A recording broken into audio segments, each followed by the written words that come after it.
नमस्कार my dear friends, मैं विनोद चिंडालिया, एक आरएएस एजुकेटर, आपके अपने स्टडी के एक नए प्लेटफॉर्म जिसका नाम है निःशुल्क कोचिंग बिहान में आपका हार्दिक अभिनंदन करता हूं। जी हाँ दोस्तों, मैं आपको फिर से बता दूं कि यूपीएससी 2023 का जो प्री का एग्जामिनेशन है माय डियर फ्रेंड्स 28 मई 2023 को कंडक्ट होने जा रहा है। और उसमें अब लगभग मान के चलो 55 से 60 दिन माय डियर फ्रेंड्स बचे हैं। और इन 55 से 60 दिनों में आपकी क्या रणनीति होनी चाहिए, मैंने आप लोगों को अच्छे से बता दिया है। और साथ ही मैंने आप लोगों को बताया था कि आपको 10 सालों की PYQ अच्छे से कर लेने हैं। अच्छे से का मीन ये है कि आपको प्रत्येक ऑप्शंस के साथ उसको अच्छे से कंप्लीट करना है, प्रत्येक ऑप्शन को अच्छे से एनालिसिस करना है। और साथ में ही my dear friends vision IAS की जो PT 365 है उसको भी कंप्लीट अच्छे से एनालिसिस कर लेना है माय डियर फ्रेंड्स। और कोशिश यही भी करो कि आप 30 से 40 जो इन दिनों में ज़्यादा नहीं तो एक दिन छोड़कर 30 से 40 जो है माय डियर फ्रेंड्स एक टेस्ट ज़रूर लगाओ। इससे पहले जो अपने हैं 2013 से लेकर 2022 तक 10 सालों के इन्वायरमेंट के जितने भी PYQ थे माय डियर फ्रेंड्स अपने अच्छे से कंप्लीट कर चुके हैं। और इनकी क्लासेज प्लेलिस्ट में है माय डियर फ्रेंड्स, आप जाकर देख सकते हैं।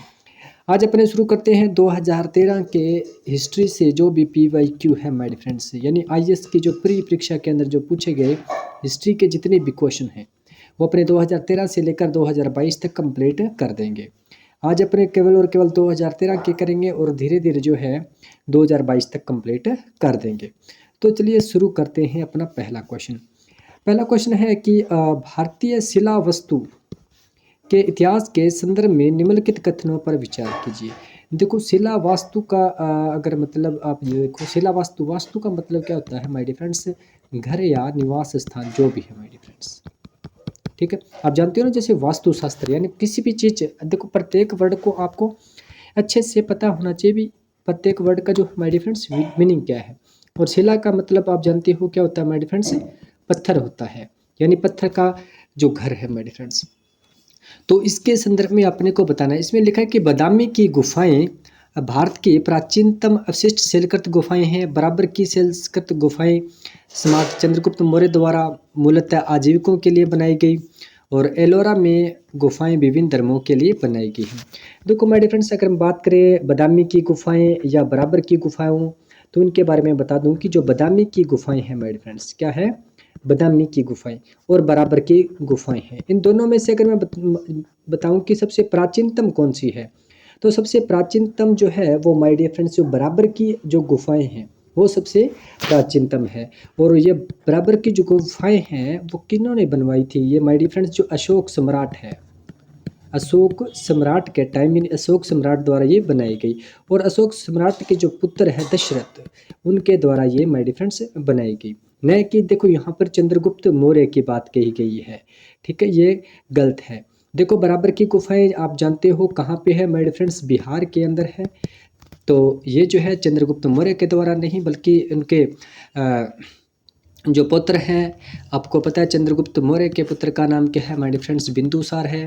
और बिंदुसार के पुत्र का नाम क्या है माय डियर फ्रेंड्स, अशोक सम्राट। अशोक सम्राट के द्वारा माय डियर फ्रेंड्स ये बनाई गई। और उनके अशोक सम्राट के पुत्र है दशरथ, उनके द्वारा भी ये माय डियर फ्रेंड्स जो है बराबर की गुफाएं बनाई गई। और जो अशोक सम्राट द्वारा 3 कौन सी बराबर की गुफाएं जो बनाई गई है उनके बारे में मैं बता देता हूँ। देखो कर्ण चौपार, क्या नाम है माय डियर फ्रेंड्स, कर्ण चौपार। और दूसरी है माय डियर फ्रेंड्स सुदामा, और एक है विश्वकर्मा जिसे विश्व की झोपड़ी भी कहते हैं। कर्ण चौपार, सुदामा और विश्वकर्मा, ये तीनों जो बराबर की गुफाएं हैं माय डियर फ्रेंड्स ये अशोक सम्राट द्वारा बनाई गई है। और हम बात करते हैं दशरथ के द्वारा, ठीक है, जो कि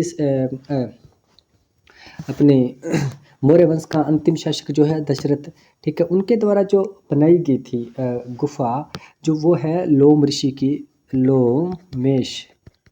लोमेश ऋषि की जो गुफा है माय डियर फ्रेंड्स, किनके द्वारा बनाई गई, इन दशरथ के द्वारा माय डियर फ्रेंड्स बनाई गई। तो ये देखो आपको हमेशा एक बात नोट करनी है कि देखो पूरी जो लाइन है उनमें से एक छोटी सी टैग मिस्टेक कर देता है यूपीएससी हमेशा, और जिसे समझने में आपको बहुत ज़्यादा एक माइंड मैप की ज़रूरत पड़ती है। देखो ये बिल्कुल यहाँ पे चंद्रगुप्त मौर्य की जगह अगर अशोक सम्राट लिखा होता तो ये लाइन जो है बिल्कुल राइट हो जाती है माय डियर फ्रेंड्स। क्या बराबर की शैलकृत जो गुफाएं हैं वो सम्राट अशोक द्वारा बनवाई गई थी और मूलतः किसके लिए, आजीविकों के लिए बनाई गई थी। चंद्रगुप्त मौर्य आ गया तो इस कारण ये माय डियर फ्रेंड्स अपना जो स्टेंस है, जो कथन है वो गलत हो जाता है। पहला है बादामी की गुफाएं भारत के प्राचीनतम अवशिष्ट शैलकृत है। देखो माय डियर फ्रेंड्स बादामी की गुफाएं प्राचीनतम नहीं है, बराबर की गुफाएं प्राचीनतम है, ये बता चुका हूँ। और बादामी की बात करें तो कहाँ पे है माय डियर फ्रेंड्स बादामी, ये बादामी जो है आपको पता है चालुक्यों की राजधानी थी, कौन क्या, बादामी, जो कहाँ पे पड़ता है माय डियर फ्रेंड्स, कर्नाटक के अंदर ये पड़ता है, कौन, बादामी। तो इस प्रकार से आपको छोटी छोटी बातें हैं उनको अच्छे से ध्यान में रखना है। नेक्स्ट हम बात करते हैं किसकी, एलोरा की गुफाएं की। तो एलोरा की गुफाएं आपको पता है कहाँ पे है, औरंगाबाद में। कहाँ पे है माय डियर फ्रेंड्स, औरंगाबाद। कहाँ पे, औरंगाबाद महाराष्ट्र में है। और इनके बारे में मैं आपको बता दूं कि ये जो एलोरा की गुफाएं हैं औरंगाबाद महाराष्ट्र के अंदर, ये कितनी गुफाएं हैं total, total my dear friends ये 34 गुफाएं हैं। कितनी, 34 गुफाएं हैं। और इन 34 गुफाओं में, और एक बात नोट जरूर कर लेना, जैसा कि यहाँ पे लिखा है कि एलोरा की गुफाएं भिन्न भिन्न धर्मों के लिए बनाई गई, ये बिल्कुल राइट बात है। देखो क्यों, इसके अंदर 1 से लेकर 12 तक की जो गुफा है वो किसको समर्पित है माय डियर फ्रेंड्स, बौद्ध को समर्पित है। किसको, बौद्ध को। और 13 से लेकर 29 तक जो गुफा है वो हिंदू को समर्पित है माय डियर फ्रेंड्स। किसको, हिंदू को। और नेक्स्ट मैं बात करता हूँ 30 से जो 34 तक है वो किसको समर्पित है माय डियर फ्रेंड्स, ये जैन को समर्पित है। यानी बौद्ध, हिंदू, जैन तीनों ही धर्मों के लिए जो है एलोरा की गुफाएं माय डियर फ्रेंड्स बनाई गई है। तो चलिए चलते हैं नेक्स्ट क्वेश्चन की ओर। पहला क्वेश्चन अपना अच्छे से देखो माय डियर फ्रेंड्स, जो साथ साथ में देखो नेक्स्ट टाइम अगर क्वेश्चन आ जाता है तो शायद जो मैं बातें लिख रहा हूँ उनमें से कोई एक बात पूछ ले, ठीक है। तो आपको इनसे रिलेटेड जितनी भी इंफॉर्मेशन हो सके वो आपको जरूर नोट डाउन करनी है मेरे फ्रेंड्स। चलिए चलते हैं नेक्स्ट।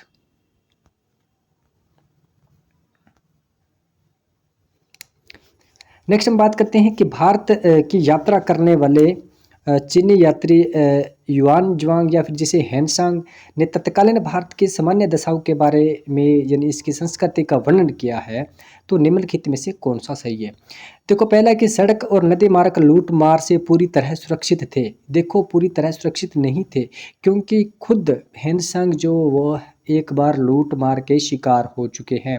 हैंसांग को एक बार लूटा गया है my dear friends. I think आपने हैंसांग के बारे में हिस्ट्री में पढ़ा होगा, तो शायद ये बात भी आपने देखी कि हैंसांग को भी एक बार लूट लिया गया था। तो ये बात अपनी क्या हो जाती है माय डियर फ्रेंड्स, रॉन्ग हो जाती है। जहाँ तक अपराधों के लिए दंड प्रशन की बात है तो अग्नि जल विष द्वारा सत्यापेक्षा दी जाती थी। ये भी माय डियर फ्रेंड्स बात बिल्कुल राइट है। नेक्स्ट है व्यापारियों को नौघाटों और नाकों पर जो है शुल्क देना पड़ता था। ये बात भी राइट है। यानी एक नंबर जो अपनी बात जो है वो गलत हो जाती है और बाकी जो बात है माय डियर फ्रेंड्स राइट हो जाती है। हम बात करते हैं हैंसांग की। तो हैंसांग जो है वो क्या है, हर्षवर्धन के टाइम में आया था। कब आया था माय डियर फ्रेंड्स, हर्षवर्धन के टाइम में आया था। और हैंसांग जो है इसने कहाँ पे अपनी शिक्षा ग्रहण की, नालंदा विश्वविद्यालय में अपनी जो है शिक्षा माय डियर फ्रेंड्स ग्रहण की। किसने, हैंसांग ने कहाँ पे, नालंदा विश्वविद्यालय में शिक्षा जो है ग्रहण की थी। और हैंसांग को क्या कहते हैं माय डियर फ्रेंड्स, तीर्थ यात्रियों का राजकुमार भी कहा जाता है। तीर्थ यात्रियों का राजकुमार किसे कहा जाता है, तो हैंसांग को ही तीर्थ यात्रियों का माय डियर फ्रेंड्स राजकुमार कहा जाता है। और एक इनकी रचना है सी यू की, ये भी आप अच्छे से याद रखना कि इनकी एक रचना है सी यू की। और इस रचना में इन्होंने एक बात कही है कि जो शूद्र है, शूद्रों को इन्होंने क्या लिखा है, कृषक लिखा है माय डियर फ्रेंड्स। ये बात पहले मतलब पूछी गई है पीसीएस के एग्जाम में, तो इसलिए मैं बता रहा हूँ। यूपीएससी ने भी पूछा है इसको कई बार। तो देखो शूद्र जो है, शूद्रों को कृषक के रूप में बताया है किसने, हैंसांग ने अपने सीयू की पुस्तक के अंदर। तो अपना सेकंड जो है कंप्लीट होता है माय डियर फ्रेंड्स। चलिए चलते हैं नेक्स्ट क्वेश्चन की ओर। नेक्स्ट हम बात करते हैं कि भारतीय इतिहास के संदर्भ में प्रांतों से संविधान सभा के जो सदस्य हैं वो किस लिए गए, तो उन प्रांतों के लोगों द्वारा सीधे निर्वाचित हुए, बिल्कुल गलत बात है माय डियर फ्रेंड्स। भारतीय राष्ट्रीय कांग्रेस और मुस्लिम लीग द्वारा नामित हुए, ये भी बात गलत है। प्रांतीय विधानसभाओं द्वारा निर्वाचित हुए, ये बात बिल्कुल राइट है। देखो मैं बात करता हूँ किसकी, भारतीय संविधान सभा के सदस्यों की उस समय की, मतलब किस प्रकार से इसका चुनाव हुआ था। तो आपको पता है जब ये कैबिनेट मिशन आता है, क्या my dear friends, cabinet mission आता है 1946 के अंदर, ठीक है। तब ये उसके बाद भी ये जो चुनावी प्रक्रिया हैं जो माय डियर फ्रेंड्स शुरू होती है। 1946 में कैबिनेट मिशन आता है, ठीक है। तो और 1946 में जब कैबिनेट मिशन आता है तो इनके 3 सदस्य होते हैं, सर जॉर्ज पैट्रिक लॉरेंस, कौन सर जॉर्ज पैट्रिक लॉरेंस होते हैं, ठीक है, और क्रिप्स होते हैं, लॉरेंस होते हैं, क्रिप्स होते हैं और एक अलेक्जेंडर होते हैं, अलेक्जेंडर होते हैं। ये तीनों जो है कैबिनेट मिशन के माय डियर फ्रेंड्स से सदस्य होते हैं। और इनका चुनाव जो है, देखो 2 बातें बता दूं आपको, क्या है प्रांतों में, क्या है माय डियर फ्रेंड्स, प्रांतों में तो इनको क्या है माय डियर फ्रेंड्स, जो संविधान सभा द्वारा निर्वाचित जो सदस्य हैं, ठीक है, उनको चुना गया। और रियासतों की बात करें, किसकी, रियासतों की बात करें तो रियासतों में जो भी सदस्य थे उनको क्या मनोनीत किया गया था, जो भी वहाँ का संचालक था, राजा था, उनको द्वारा एक मनोनीत करके जो सदस्य को माय डियर फ्रेंड्स भेजा गया था। चलिए चलते हैं नेक्स्ट क्वेश्चन की ओर। नेक्स्ट हम बात करते हैं बंगाल के तिभागा की। देखो बंगाल के तिभागा किसान आंदोलन, देखो कभी भी ये बात आ जाए कि तिभागा किसान आंदोलन कहाँ हुआ था, तो ऑब्वियसली बात है कहाँ पे, ये बंगाल में हुआ था। ये बात आपको अच्छे से पता है जिस प्रकार से इसमें लिखा हुआ है। तो बंगाल में हुआ था तिभागा किसान आंदोलन, और हुआ कब था, ये हुआ था 1946 के अंदर माय डियर फ्रेंड्स। कब हुआ था, 1946 में। और 3 भागा का मतलब क्या होता है माय डियर फ्रेंड्स, 1/3 यानी 1/3। यानी किसान ये कह रहे थे कि जो हमारी जो फसल है, ठीक है, उसके लिए जो जिम्मेदारी जो है, जिम्मेदार लोग हैं, उनको सिर्फ और सिर्फ उसका 1/3 ही दिया जाएगा। बाकी जो है हिस्सा 2/3 वो किसानों के हिस्से में रहना चाहिए, ये बात कही गई। ये क्या है, जिम्मेदारों की हिस्सेदारी के फसल के आधे भाग से कम करके इसे कितना 1/3 करना, ये बात इसमें कही गई थी। और इसके नेतृत्व की बात करें तो इसका नेतृत्व किसने, कंपाराम और भवन सिंह ने माय फ्रेंड्स इसका नेतृत्व किया था। ये बात भी अच्छे से नोट कर लेना। चलिए चलते हैं नेक्स्ट क्वेश्चन की ओर। नेक्स्ट हम बात करते हैं क्या कुछ शैलकृत बौद्ध गुफाओं को चैत्य कहते हैं और कुछ को विहार कहते हैं, तो दोनों में क्या अंतर है। देखो माय डियर फ्रेंड, चैत्य की बात करें तो यानी चेतना, वहाँ जहाँ पर अपने ध्यान करते हैं, जहाँ पर पूजा की जाती है। और विहार का मतलब क्या होता है माय डियर फ्रेंड्स, रहना, ठीक है, क्या होता है, रहना या फिर निवास स्थान, ठीक है, निवास स्थान। तो ये इतना सही डिफरेंस है, यानी विहार चैत्य जो है माय डिफरेंस क्या होगा, पूजा स्थल होता है, और जबकि विहार बौद्ध भिक्षुओं का निवास स्थल हो जाता है। ये बात अपनी जो है राइट हो जाती है। चलिए चलते हैं नेक्स्ट क्वेश्चन की ओर। नेक्स्ट हम बात करते हैं कि निम्नलिखित में से कौन सा एक बौद्ध मत जो है कि निर्वाण की अवधारणा का सर्वश्रेष्ठ जो व्याख्या करता है। देखो निर्वाण का अगर मैं एक सीधी भाषा में आपको बताऊं मतलब, तो निर्वाण का मतलब क्या होता है, क्या बुझ जाना, क्या होता है माय डियर फ्रेंड्स, बुझ जाना, यानी अपनी तृष्णा रूपी आग को क्या कर देना, बुझा देना, खत्म कर देना, यानी तृष्णा रूपी अग्नि का शमन, यानी उसको बुझा देना। ये ही निर्वाण का सबसे अच्छा जो मतलब है माय डियर फ्रेंड्स है। और वहीं मैं बात करूं क्या बौद्ध की, देखो बौद्ध धर्म क्या है, अनिश्वरवादी, और दूसरा क्या है, अनात्मवादी है। ये बात भी अच्छे से नोट कर लेना। और दूसरी बात जो ये है कि बौद्ध धर्म जो पुनर्जन्म पर विश्वास तो रखता है, लेकिन बौद्ध धर्म ये कहता है कि पुनर्जन्म आत्मा का ना होकर किसका होता है, कर्मों का होता है। ये स्टेटमेंट अच्छे से नोट कर लेना माय डियर फ्रेंड्स। ये स्टेटमेंट पूछी गई है कि आत्मा का पुनर्जन्म नहीं होता, बल्कि किसका, कर्मों का पुनर्जन्म होता है। यही बात जो है माय डियर फ्रेंड्स से जैन धर्म में भी कही गई है। चलिए चलते हैं नेक्स्ट की। तो साइमन कमीशन के बारे में पढ़ते हैं कि साइमन कमीशन के आने के विरुद्ध भारतीय जन आंदोलन क्यों हुआ, क्या कारण था कि भारतीय जन आंदोलन क्या हुआ। ऑब्वियसली बात है, आप साइमन कमीशन के बारे में जानते हो कि साइमन बैक जो भी है, ठीक है, गो बैक साइमन। तो उसके सबसे रीजन यही था कि उसके अंदर जो भारतीय कोई भी सदस्य नहीं था। यह सबसे महत्वपूर्ण कारण था। कब आया था ये माय डियर फ्रेंड्स, अगर सबसे पहले अगर इसकी शुरुआत की बात करें तो ऑब्वियसली बात है नवंबर 1927 को जो है ये इसका गठन होता है साइमन कमीशन का। इसमें टोटल कितने 7 सदस्य होते हैं और कोई भी भारतीय नहीं होता है माय डियर फ्रेंड्स। क्या है? भारतीय इसके अंदर नहीं होता है। बस इसी कारण इसका जो है विरोध किया गया था। और साइमन कमीशन की बात करें तो साइमन कमीशन भारत में कितनी बार आया था? ये 2 बार आया था। ये मार्च 1928 और अक्टूबर 1928 में ये भारत आया था 2 बार। ठीक है। वैसे इसका गठन तो नवंबर 1927 में हो गया था और उसका विरोध भी दिसंबर 1927 के अंदर हो गया था।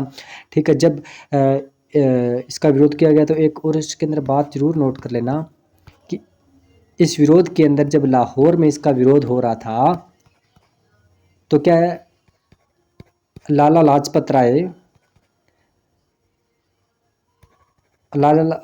राय द्वारा क्या माय डियर फ्रेंड्स इनकी मौत हो चुकी थी। ठीक है। ये बात जरूर अच्छे से नोट कर लेना। देखो साइमन कमीशन भारत आने का सबसे बड़ी कारण क्या थे? आपको पता है कि 1919 का जो अधिनियम था, ठीक है, 1919 का अधिनियम को 10 साल बाद में उसे चेक करना था कि ये अधिनियम सही चल रहा है या नहीं। तो सही में ये कब आना चाहिए था माय डियर फ्रेंड्स? 1929 में आना चाहिए था। मगर भारत की जो उस समय की कंडीशन और हालात को देखने के लिए ये 2 साल पहले ही इसका गठन कर दिया गया था। कब? 1927 के अंदर इसका गठन जो है कर दिया गया था। चलिए चलते हैं नेक्स्ट क्वेश्चन की ओर। नेक्स्ट हम बात करते हैं किसकी? भारत छोड़ो आंदोलन की। तो भारत छोड़ो आंदोलन की प्रतिक्रिया में प्रारंभ किया गया, किसके कारण जो है भारत छोड़ो आंदोलन प्रारंभ किया गया? तो माय डियर फ्रेंड्स इनमें से अगर आपको आपको पता है भारत छोड़ो आंदोलन जो कब होता है माय डियर फ्रेंड्स? भारत छोड़ो आंदोलन जो कि 9 अगस्त 1942 को भारत छोड़ो आंदोलन जो है प्रारंभ होता है। अब 9 अगस्त 1942 को जब भारत छोड़ो आंदोलन प्रारंभ होता है तो आपको ये पता होना चाहिए कि कैबिनेट मिशन कब आया था? 1946 में। ठीक, कब आता है माय डियर फ्रेंड्स? 1946 में। और उसके बाद क्रिप्स प्रस्ताव आपको पता है ये कब आता है? 1942 के अंदर। और इसी कारण ही ये जो है 9 अगस्त 1942 को जो है भारत छोड़ो आंदोलन जो है शुरू किया गया। और साइमन कमीशन की बात करें तो साइमन कमीशन के रिपोर्ट की अगर बात करें तो ये कब आया है? इसके बारे में तो अपने अभी जस्ट पढ़ चुके हैं कि अब 1927-28 के अंदर साइमन कमीशन आता है। और वेल योजना की बात करें तो कब माय डियर फ्रेंड्स? 1945 में ये आती है। यानी इस प्रकार से अगर आपको इनके प्रॉपर जो है डेट याद हो, सन याद हो, तो कहीं ना कहीं उत्तर जो इसका आंसर लेना वो सरल हो जाता है। चलिए चलते हैं नेक्स्ट क्वेश्चन की ओर। नेक्स्ट है कि निम्नलिखित में से कौन से लक्षण सिंधु घाटी सभ्यता के लोगों का सही चित्रण करता है? देखिए उनके विशाल महल और मंदिर होते थे, ये सी बात उसमें नहीं है। ऐसी कोई बात नहीं है कि उनके विशाल महल और मंदिर होते थे, तो ये बात माय डियर फ्रेंड्स रॉन्ग हो जाती है। नेक्स्ट हम बात करते हैं ये देवी देवताओं दोनों की पूजा करते थे। बिल्कुल राइट बात है, ये देवी और देवताओं दोनों की पूजा करते थे। वे युद्ध में घोड़ों द्वारा खींचे गए रथों का प्रयोग करते थे। देखो माय डियर फ्रेंड्स, देखो अब तक का अपने हिस्ट्री इतिहास जो है वो माय डियर फ्रेंड्स पढ़ रहे हैं, तो उसके अंदर यही बात कही गई है कि जो सिंधु घाटी सभ्यता के लोग थे वो क्या है, घोड़ों से परिचित नहीं थे। घोड़ों से परिचित माय डियर फ्रेंड्स से क्या थे? नहीं थे। और अब जो करंट की जो न्यूज अपने को सुनने को मिल रही है, ठीक है, तो सूरकोतड़ा के अंदर, तो वहाँ से कुछ जो है किसके अवशेष मिले हैं? घोड़ों के कुछ अवशेष मिले हैं। तो वहाँ से अंदाजा लगाया जा सकता है कि सिंधु घाटी सभ्यता के टाइम भी घोड़े थे। तो चलिए चलते हैं नेक्स्ट क्वेश्चन की ओर। नेक्स्ट हम बात करते हैं क्वेश्चन नंबर 10 की। तो क्वेश्चन नंबर 10 में है कि निम्नलिखित में से कौन सा जो कथन है वो जैन सिद्धांत के अनुरूप है? यानी कौन सा कथन जो है जैन सिद्धांत का पूर्णतः पालन करता है? देखो कर्म को विनिष्ट करने का सुनिश्चित मार्ग जो है क्या है? तपस्या है भाई डियर फ्रेंड्स। बिल्कुल राइट बात है, जैन धर्म में कही गई है। प्रत्येक वस्तु चाहे वह सूक्ष्म कण हो उसके अंदर आत्मा विद्यमान होती है। ये जैन धर्म की सबसे अहम बात है कि जैन धर्म ये कहता है कि कोई भी सूक्ष्म से सूक्ष्म कण है उसके अंदर जो है माय डियर फ्रेंड्स आत्मा विद्यमान होती है। नेक्स्ट है कि कर्म आत्मा का विनाशक है और अवश्य इसका अंत करना चाहिए। बिल्कुल राइट बात है। देखो कर्म जो है वो आत्मा का माय डियर फ्रेंड्स विनाशक है, और अगर अपने कर्म को त्यागना है तो कहीं ना कहीं आत्मा में अपनी संतुष्टि देनी होती है और मोक्ष की प्राप्ति का एक साधन है माय डियर फ्रेंड्स। और एक कर्म ही जो है जो डिसाइड करता है आदमी का पुनर्जन्म। ठीक है, आत्मा जो है डिसाइड नहीं करती पुनर्जन्म, बल्कि क्या है कर्म डिसाइड करता है पुनर्जन्म। ये जो है जैन मत के अंदर कहा गया है। चलिए चलते हैं नेक्स्ट क्वेश्चन की ओर। नेक्स्ट हम बात करते हैं निम्नलिखित भक्ति संतों पर आपको विचार करने हैं। दादू दयाल है, गुरु नानक जी है और त्यागराज जी है। उस समय उपदेश देता है जो कि जब लोधी वंश का तो क्या होता है मेरे फ्रेंड्स, पतन होता है, ठीक है। और बाबर क्या होता है मेरे फ्रेंड्स, सत्तारूढ़ होता है, ठीक है। लोधी वंश का पतन की बात करें तो ऑब्वियसली बात है जब इब्राहिम लोधी और बाबर का युद्ध होता है जिसमें इब्राहिम लोधी हार जाता है, ठीक है। तो ऑब्वियसली बात है लोधी वंश उस समय अंत हो जाता है और बाबर क्या है मेरे फ्रेंड्स, सत्तारूढ़ यानी अपनी सत्ता जो है कायम करता है। तो उस समय की बात करें तो दादू दयाल जी की अगर बात करें कि दादू दयाल जी है वो किस टाइम से थे, तो दादू दयाल जी का जो माय फ्रेंड्स जो टाइम पीरियड है वो क्या है, 1544 से लेकर लगभग 1603 ईस्वी तक माय डिफरेंस किसका, दादू दयाल जी का माय डिफरेंस टाइम पे है।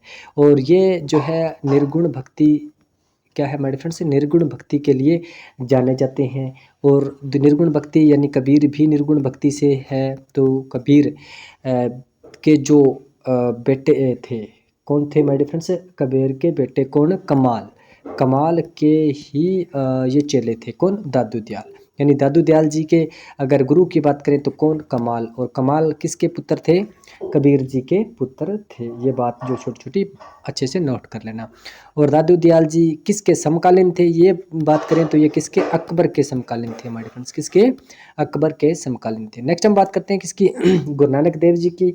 तो अगर गुरु नानक देव जी की बात करें तो इनका जन्म आपको पता है 1469 के अंदर होता है और 1538 तक इनका जो है माय डिफरेंस टाइम पीरियड रहता है। तो आप जान सकते हैं कि बाबर जो सत्तारूढ़ जो होता है 1526 की बात होती है। तो यहाँ पर जो 1538 यानी इसका एग्जैक्ट जो राइट आंसर कौन सा हो जाएगा, गुरु नानक देव जी हो जाएगा। और दादू दयाल जी है वो नहीं होते हैं। और त्यागराज जी की बात करें तो आपको पता है दक्षिण भारत की बात हो रही है। जब भी त्यागराज जी की बात होगी तो यानी दक्षिण भारत की बात होगी, दक्षिण भारत में। और ये भी जो माय डिफरेंस किसके, निर्गुण भक्ति के लिए जाने जाते हैं। और इनके जन्म की बात करें तो कब होता है इनका जन्म, 1767 में तंजावुर में होता है, तंजावुर में होता है। और तंजावुर कहाँ माय डियर फ्रेंड्स, तमिलनाडु के अंदर इनका जन्म होता है। तो यानी और गुरु नानक देव जी के बारे में आप जानती हो कि प्रथम गुरु जिन्होंने सिख धर्म की स्थापना की थी, गुरु नानक देव जी। तो यहाँ पर ये दोनों बातें हैं गलत हो जाती है और गुरु नानक देव जी अपना राइट आंसर हो जाता है। चलिए चलते हैं नेक्स्ट क्वेश्चन की ओर। नेक्स्ट हम बात करते हैं निम्नलिखित ऐतिहासिक स्थलों पर आपको विचार करना है कि अजंता की गुफाएं, लेपाक्षी मंदिर और सांची का स्तूप, इनमें से कौन सा जो है वो भित्ति चित्रकला के लिए जाना जाता है। तो माय डिफरेंस यहाँ पे मैं बता दूं कि सांची का जो स्तूप है वो नहीं जाना जाता है उस चित्रकला के लिए। भित्ति चित्रकला का मतलब आपको पता है, भित्ति यानी दीवार पर जो चित्रकला की बात होती है ना, तो उसे बोलते हैं भित्ति चित्रकला। और अजंता की बात करें तो ऑब्वियसली बात है कहाँ पे अजंता की गुफाएं जो है, औरंगाबाद यानी महाराष्ट्र के अंदर है, औरंगाबाद महाराष्ट्र के अंदर है। और नदी की बात करें तो कौन सी नदी में डिफरेंस है, बागोरा नदी, कौन सी, बागोरा नदी के किनारे है। और पहाड़ियों की बात करें तो कौन सी, सह्याद्री पहाड़ियों की है। और यहाँ पर कुल गुफाएं की बात करें तो माय डिफरेंस कितनी, 29 गुफाएं हैं। और जिनमें 29 में से 25 तो क्या है माय डिफरेंस, विहार है। और 4 क्या है माय डिफरेंस, चैत्य स्थल है। और किन के हैं ये, बौद्ध के हैं, किसके, बौद्ध के हैं। ये बात भी आप अच्छे से नोट कर लेना। और नेक्स्ट हम बात करते हैं लेपाक्षी मंदिर की। तो लेपाक्षी मंदिर के बारे में भी माय डियर फ्रेंड्स आप जानते हो कि लेपाक्षी मंदिर जो है कहाँ पे है, आंध्र प्रदेश के अंदर है। कहाँ पे है, आंध्र प्रदेश में है लेपाक्षी मंदिर। और जो कि विजयनगर साम्राज्य काल में इसका निर्माण हुआ। और इन के अंदर जो लेपाक्षी मंदिर के अंदर जो है 3 मुख्यतः देवताएं हैं, जो कौन कौन से हैं, विष्णु हैं और शिव है, विष्णु है और शिव है और वीरभद्र है। और क्या है, वीरभद्र है। और एक और मैं बात बता दूं कि जो वीरभद्र है, ठीक है, इनके मंदिर को अभी 2022 में यूनेस्को की विरासत सूची में शामिल किया गया है। कौन से, वीरभद्र को, लेपाक्षी के जो वीरभद्र मंदिर को यूनेस्को की विरासत सूची के अंदर शामिल किया गया है। नेक्स्ट हम बात करते हैं सांची के स्तूप के बारे में। आप जानते हो कि सांची का स्तूप जो कि सम्राट अशोक के टाइम में बनाया गया था, कहाँ पे है ये, मध्य प्रदेश के अंदर है। और किसके द्वारा बनाया गया था माय फ्रेंड्स, सम्राट अशोक के द्वारा बनाया गया था। चलिए चलते हैं नेक्स्ट क्वेश्चन की ओर। नेक्स्ट हम बात करते हैं कि भारत में दार्शनिक विचार के इतिहास के संदर्भ में सांख्य संप्रदाय से संबंधित निम्नलिखित कथनों पर आपको बताना है। देखो, सांख्य जो है वो पुनर्जन्म या आत्मा के आवागमन के सिद्धांत को स्वीकार नहीं, बल्कि देखो मेरे फ्रेंड्स, ये सांख्य जो है ये करता है। सांख्य जो है क्या पुनर्जन्म पर भी विश्वास करता है और आत्मा के आवागमन पर भी मेरे फ्रेंड्स ये सिद्धांत को भी स्वीकार करता है। तो यहाँ पे ये बात वैसे गलत हो जाएगी, बल्कि ये क्या है, स्वीकार करता है। नेक्स्ट है कि सांख्य की मान्यता है कि आत्मज्ञान क्या है, आत्मज्ञान ही मोक्ष की ओर ले जाता है, न कि बराह प्रभाव अथवा कोई बाह्य कारक है। देखो बिल्कुल राइट बात है, आत्मज्ञान ही जो है वो क्या है, मोक्ष की प्राप्ति करवाता है। ये 2 नंबर जो है मेरे फ्रेंड्स अपना राइट आंसर हो जाता है। चलिए चलते हैं नेक्स्ट क्वेश्चन की ओर। नेक्स्ट हम बात करते हैं कि भारत के सांस्कृतिक इतिहास के संदर्भ में नृत्य एवं नाट्य कला की एक मुद्रा जिसे त्रिभंग कहा जाता है। तो प्राचीन काल से आज तक यह भारतीय कलाकारों में अति प्रिय है। निम्नलिखित में से कौन सा कथन जो है इस मुद्रा को बेहतर रूप से समझाता है। देखो त्रिभंग का मतलब, देखो माय फ्रेंड्स, त्रिभंग यानी मानव या किसी भी इंसान का जो शरीर है वो 3 जगहों से मुड़ा हुआ हो, 3 जगहों से क्या हो, मुड़ा हुआ हो, तो वो त्रिभंग की पोजीशन कहलाती है। जैसे एक पाँव मोड़ा जाता है और देह मुड़ जाती है, किंतु विपरीत दिशा में कटी एवं गिराव पर चक्कर की जाती है। ये बात बिल्कुल राइट है। ठीक है मेरे फ्रेंड्स, और चलिए चलते हैं नेक्स्ट क्वेश्चन की ओर। नेक्स्ट क्वेश्चन से पहले मैं आपको बता दूं कि भारत के कुछ जो है आपको शास्त्रीय नृत्य के बारे में पता होना चाहिए। जैसे प्रकार से, जैसे भारतनाट्यम तमिलनाडु, कथक उत्तर प्रदेश या उत्तर भारत का, कथकली केरल, कुचिपुड़ी आंध्र प्रदेश, मोहिनीअट्टम केरल, और सत्रिया जो है असम है, मणिपुरी मणिपुर का है, उड़ीसी उड़ीसा का है। ये कुछ एक जो है लिखे हुए हैं, मैंने आपको बता दिए हैं मेरे फ्रेंड्स। चलिए चलते हैं नेक्स्ट क्वेश्चन की ओर। नेक्स्ट हम बात करते हैं एनी बेसेंट के बारे में। तो एनी बेसेंट होम रूल आंदोलन प्रारंभ करने के लिए उत्तरदायी है, बिल्कुल राइट बात है। थियोसॉफिकल सोसाइटी की संस्थापिका ये नहीं है माय डियर फ्रेंड्स। देखो थियोसॉफिकल सोसाइटी मैं बता देता हूँ अभी, और इंडियन नेशनल कांग्रेस की पहली बार अध्यक्षता ये रही है, बिल्कुल राइट बात है। ठीक है, मैं देखो माय डियर फ्रेंड्स, अगर मैं बात करूँ किसकी, एनी बेसेंट की, तो एनी बेसेंट का जन्म आपको पता है कब होता है, 1847 में। देखो बात याद रख लेना, जब भारत देश आज़ाद होता है उससे जस्ट 100 साल पहले जो है एनी बेसेंट का जन्म होता है। और ये 1893 के अंदर, कब 1893 में कब आती है भारत माय डियर फ्रेंड्स, आती है कौन, एनी बेसेंट। और सबसे मोस्ट बात मैं बता दूं, कब क्या होम रूल की बात करें, किसकी, होम रूल की बात करें, तो होम रूल आंदोलन जो भारत में प्रारंभ करने वाले या शुरुआत करने वाले 2 ही है, कौन माय डियर फ्रेंड्स, एक तो एनी बेसेंट जी और दूसरे कौन है my dear friends, Tilak ji है, लोकमान्य जो तिलक जी हैं। इन दोनों ने जो है भारत में क्या है, होम रूल आंदोलन की स्थापना की थी। और दूसरी बात मैं बता दूं कि 1916 के अंदर कब स्थापना की थी एनी बेसेंट ने, 1916 के अंदर जो है होम रूल आंदोलन की इन्होंने स्थापना की थी। कहाँ थी माय डियर फ्रेंड्स, मद्रास में। कहाँ की थी माय डियर फ्रेंड्स, मद्रास के अंदर इन्होंने होम रूल की स्थापना की थी। और 1917 में ही ये क्या है, इंडियन नेशनल कांग्रेस की पहली बार जो है अध्यक्षता करते हैं, और करते कहाँ पर है, कलकत्ता में। कहाँ पे करते हैं माय डियर फ्रेंड्स, कलकत्ता के अंदर ये अध्यक्षता जो है करते हैं। और वैसे अगर मैं बता दूं कि भारत की, अब देखो ये तो क्या है, एनी बेसेंट विदेशी हैं, और अगर मैं बताऊं कि भारतीय महिला क्या है माय डियर फ्रेंड्स, भारतीय महिला जो है, ऐसी भारतीय महिला कौन सी थी जो पहले, सबसे पहले कांग्रेस की अध्यक्ष बनी थी, तो माय डियर फ्रेंड्स कौन, सरोजनी नायडू। कौन है my dear friends, Sarojini Naidu. और जो कब बनी थी, 1925 में। कब बनी थी my dear friends, Sarojini Naidu 1925 के अंदर। कौन से अधिवेशन किया था, कानपुर के अधिवेशन में, कानपुर अधिवेशन में इन्होंने अध्यक्षता की थी। और ये इसकी जो कुछ एक बातें थी मैंने आपको बता दी। और हम बात करते हैं थियोसॉफिकल सोसाइटी के संस्थापक कौन थे, इसकी स्थापना जो है किन्होंने की थी, तो कर्नल